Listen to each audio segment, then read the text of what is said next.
Recently, I made a whole bunch of new forms for slip casting handles. These here are all the design proofs that I made. And in the last video, I went and poured plaster for many of these. So I have a bunch of new handle molds to use. Hi, I'm Kent. In this video, let's go ahead and use these handle molds and make a whole bunch of mugs with different types of handles. To make a handle like this, we need a two-part mold. And this is an example of that. This is what's created with the Shapecast handle molds. These wind up either being two pieces that are mirrors of each other almost, or two of the same pieces depending upon the nature of the handle. And then to make one of these molds, you get a bunch of 3D models that you can print, and it turns into this. And these are 4 different pieces. So there's 2 outer walls, and then an inner piece that represents the handle form, and a base plate, and these all snug together. Then pour plaster, and you wind up with these. I showed how all that works in my last video, and now that my plaster is dry, I want to go ahead and use all of these new molds. All right, let's make a bunch of mugs using these 6 new handle forms. Since the last video, these basically continue to dry, and they're basically good to go. There's a little bit of plaster dust on here that I want to get off. And then to assemble the handles, basically we take the 2 pieces. There are notches down here. These are for rough alignment. We'll slide around just a little bit. And so you want to look down inside and get it to the point where everything is aligned so you can see that they can shift around just a tiny bit. So yeah, just look down inside and then take a rubber band.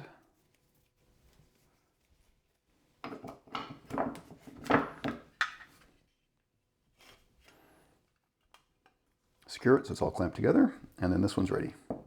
Some of these chipped out a little bit as we're removing the inner mold, but it should be okay. Usually there's a little bit of flash when you do a little bit of cleanup, and while this doesn't look great, it's so thin that it tends to just come right off.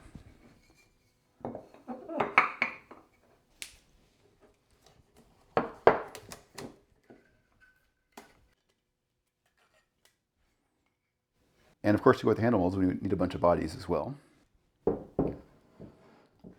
So we'll use a bunch of these molds that I've made in the past. These are also all examples up on the Shapecast webpage. So in terms of prep work, we're just about there. The next thing we need to do is go ahead and mix up the slip and then pour everything.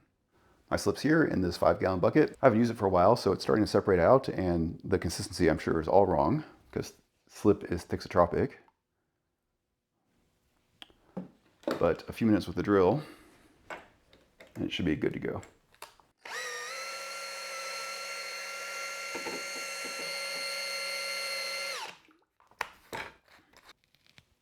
There we go, that's looking right to me. Kind of this cream-like consistency. It's definitely denser than water.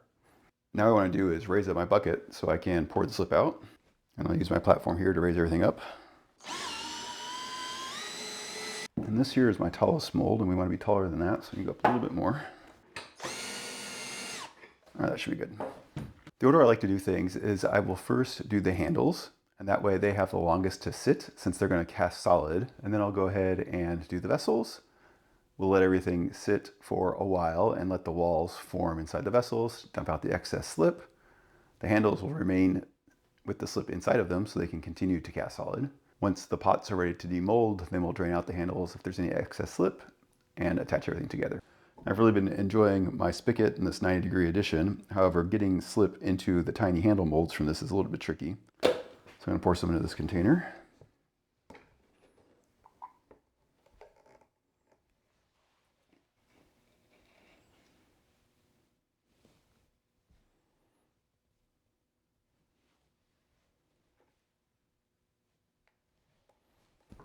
Double check everything, make sure we have good alignment. Things look good. And then just go ahead and pour the slip in. I'll fill up the feed. And kind of like the other Shapecast vessels, there's extra space here so that the level can drop, but don't drop below the level of the handle itself, kind of like a slip well.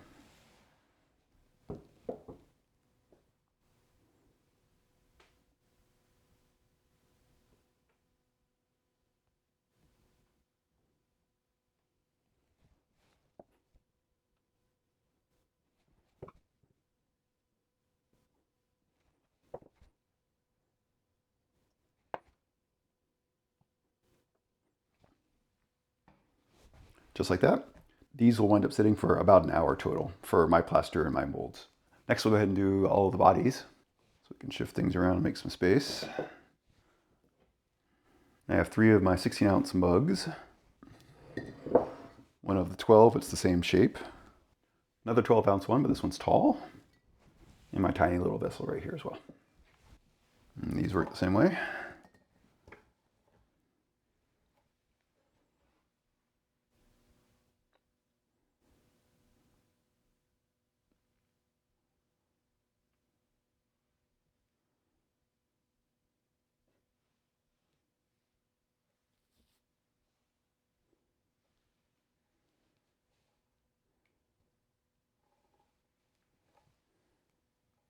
Just fill them all the way up into the slip well. And do the next one.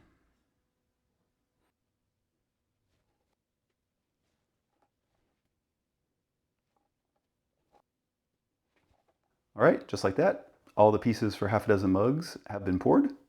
I'll go ahead and let these sit for about half an hour. That way I'll get the right thickness that I want for the walls of my mugs. And you can see the slip level starting to go down here, but it should still stay above.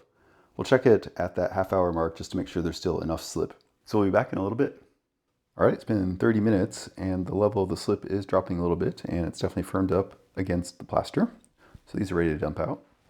And checking in on our handles, they look good too. I might as well go ahead and top these off too since I have the slip.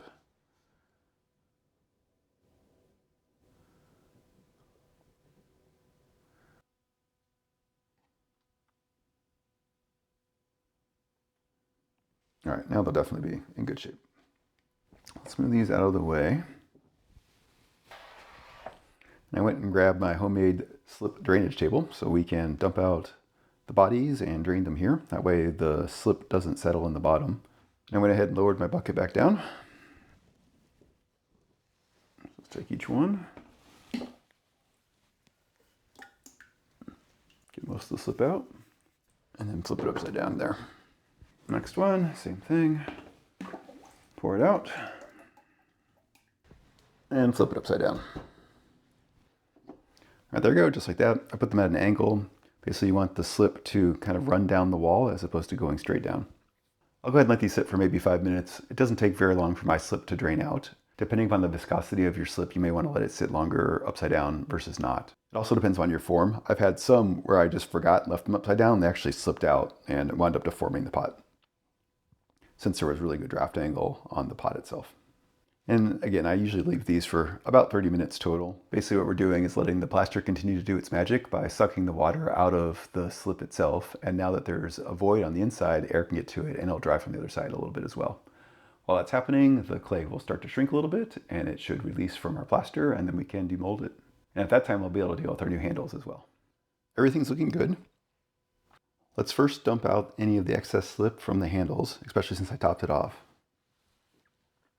Just like that. And while we're dealing with the bodies, this will firm up the rest of the way. Since I have a bunch, I'll go ahead and use my banding wheel. I just have a thin razor blade here. Kind of feel for the slip well and just skirt along the top of it. You don't want to go into the plaster. Nice room like that. And then I throw the rest in the reclaim to let it dry out so I can then reconstitute it later and turn it back into more slip.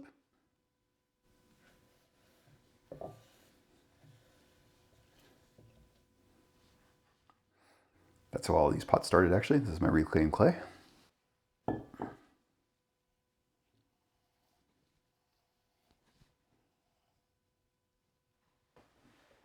And we're done with the banding wheel. And we should be able to demold the pots, although some of them sometimes stick a little bit more. But to do that, I've cut out pieces of cardboard that are basically the same size as the interior of the slip well. That way the pot can rest directly on the cardboard. I don't have to worry about deforming the rim. Just pull straight up.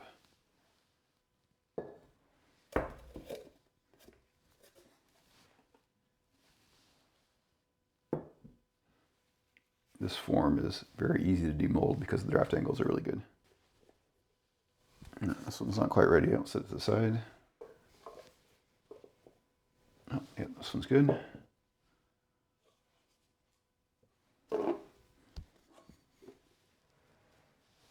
one's good too.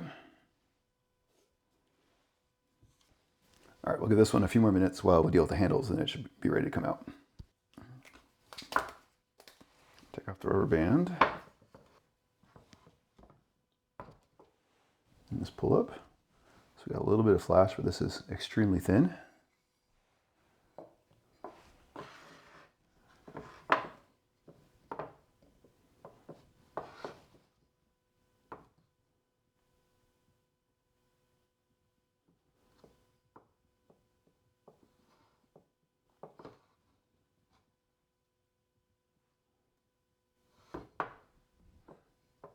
Give it a little bit of wiggle, just like that. And while this is wet, I usually just take my plastic rib,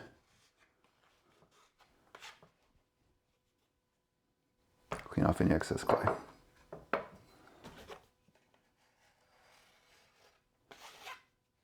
All right, that's good.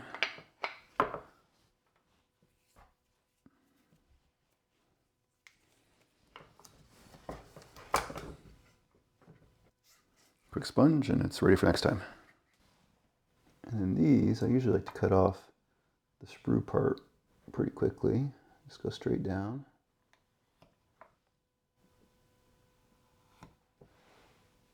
And these will also get thrown in the reclaim.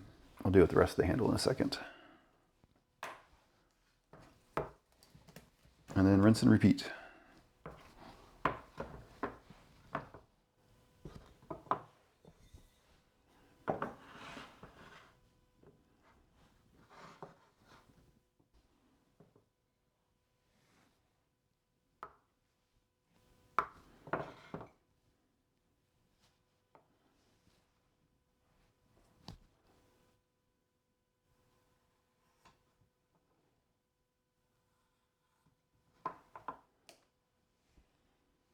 So this is one of the molds with a little bit more chip out in it, but it basically stayed in the flash portion.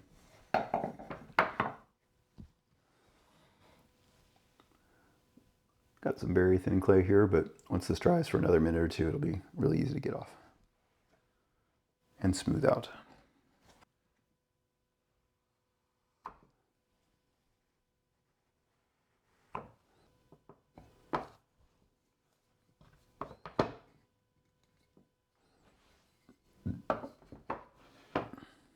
Flip that one over because it was sticking on the other side.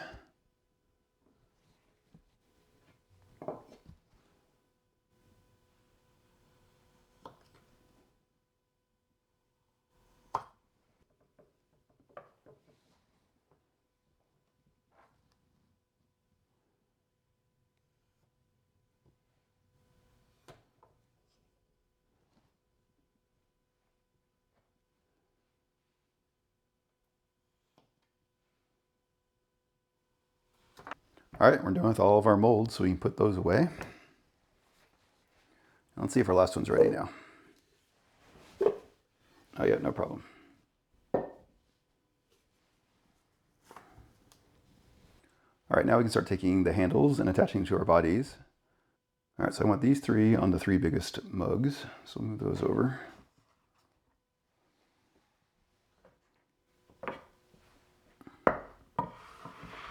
All right, and I want this one to go here. I want this smaller one to go down here, and that one like that. Okay, good.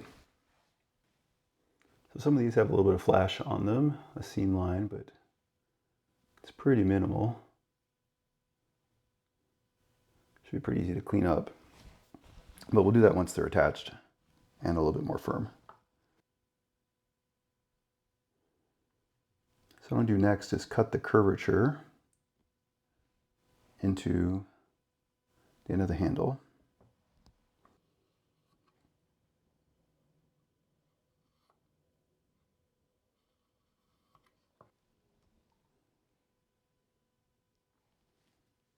There we go, something like that. And we'll take the slip we used originally and a brush and just put some slip on the end.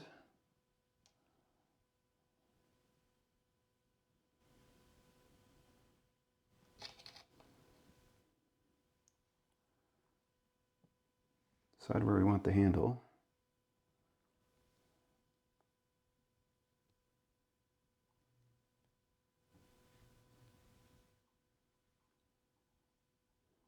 push it down.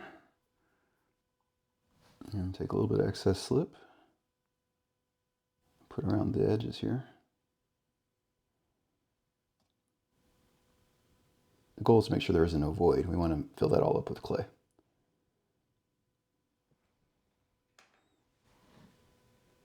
There we go, number one.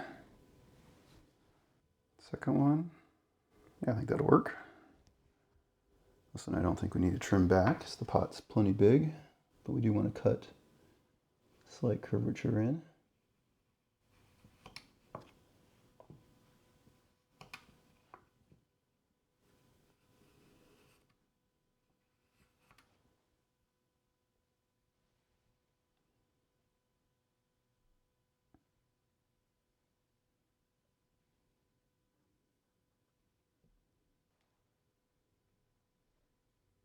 And the same deal, fill in any voids with slip. Make sure we're well attached.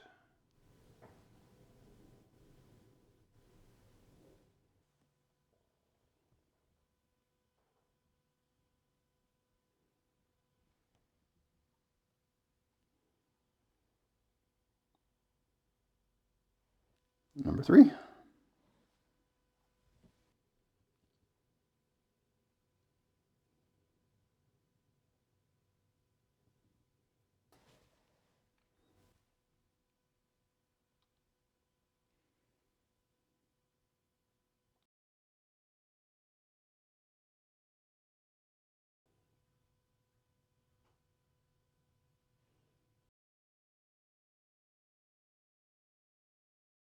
And just like that, 6 mugs.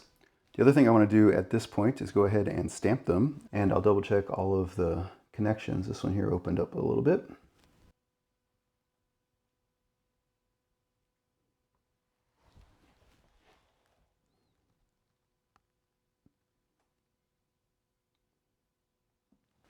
So I'm going to go ahead and cover these up, let them slowly dry out, let all the water levels equalize. We've got some very thin handles, we've got some thicker handles, we have the body, we have the slip that we added. So by covering it up and letting it all homogenize, we'll minimize our chances of cracking. Then we'll go ahead and finish seaming the handles and do one last final check, and we should have some mugs.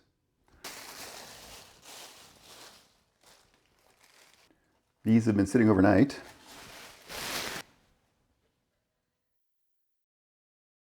And they've definitely dried up, so I think they're good to seam. So to do that, you can use a variety of tools. I have a couple of sponges here. This is a sponge on the stick that's kind of useful to get inside the corners, and then some trimming tools, X-Acto blade, razor blade.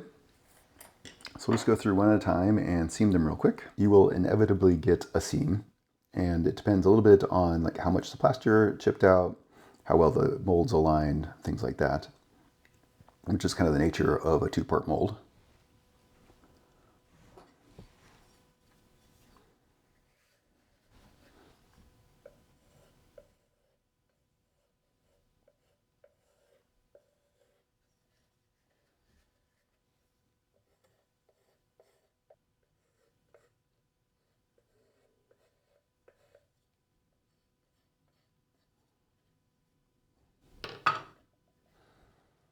There we go, knocked down the biggest parts of it. You can actually still see some of the layer lines from when I printed it. It doesn't take much for those to disappear. And it smooths out the seam and everything else.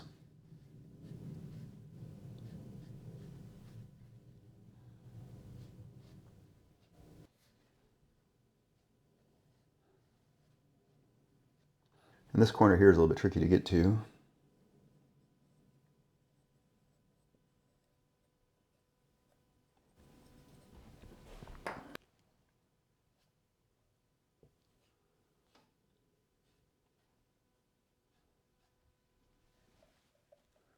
All right, just like that.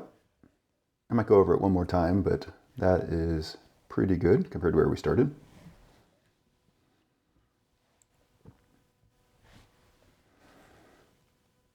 There's another, this one, kind of rub it off pretty easily, but tool is usually helpful.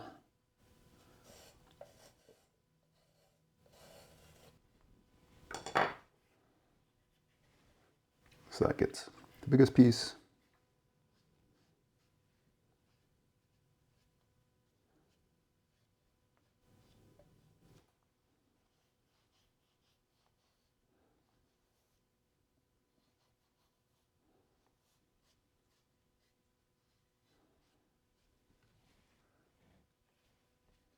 And there's that one. All right, I'll spend a few minutes off camera and do the rest of these. And there we go, 6 new mugs with 6 different types of handles. Depending upon your own artistic style and process, you can spend as little or as much time as you want cleaning things up. Given my clay and my glaze, things don't really need to be too perfect. You want to get them good, but there is a level of good enough because the glaze winds up covering up a fair bit. And I found that true of most of these 3D printed forms. If you have a raw clay or it's clear, it's a little bit different. You want to be more careful. But again, it's totally up to you and your style. So here is one of the handles. Nice and petite. I probably need to go and design some new forms to go and complement these handles. This one here, nice and thin. Some people have reached out about a very thin handle, so hopefully this one will work. Something more angular.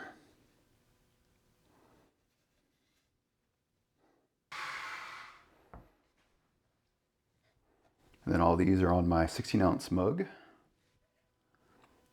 Something long and thin.